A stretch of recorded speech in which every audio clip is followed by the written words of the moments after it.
Inside the tombs, you have, as Joanne said, either defleshed bones, which are just simply piled up there, or you have crouched, flexed lateral burials.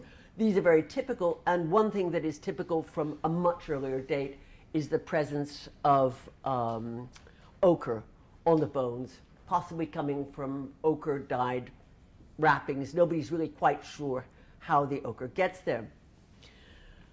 Another thing that, as we've seen very much from David and Joanne's talks, is typical is this position for settlements. I won't linger on this because David's done it so well, but there is Tidis that he talked about with it's the red spot on that hill in the middle distance.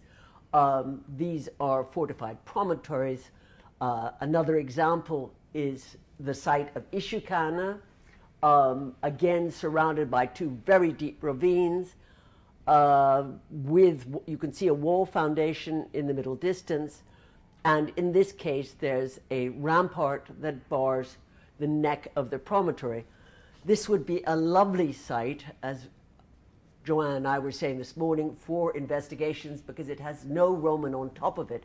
It's only about 17 k's from Timgad and was probably abandoned at the time of the foundation of Timgad. But it's in Algeria and things are awfully complicated. Still, I've wanted to dig that for about 35 years. And finally, of course, here's Quikul, which David was saying, you know, why isn't this a pre-Roman settlement? The position is absolutely classic. So this is true, the phenomenon that David was talking about, and stretches right into Morocco, where all those pale gray dots are pre-Roman settlements that you could at a stretch call those black ones, which are as early as the 8th and 7th centuries, Phoenician, though Emanuele Papi argues very strongly against this. On the other hand, the inland sites with the gray dots are certainly not, and sites like Tamusida, Arrera are showing major defenses by the 2nd century BC.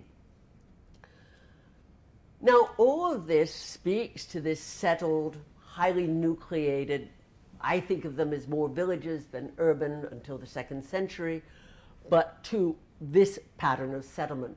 So you have to ask yourself why authors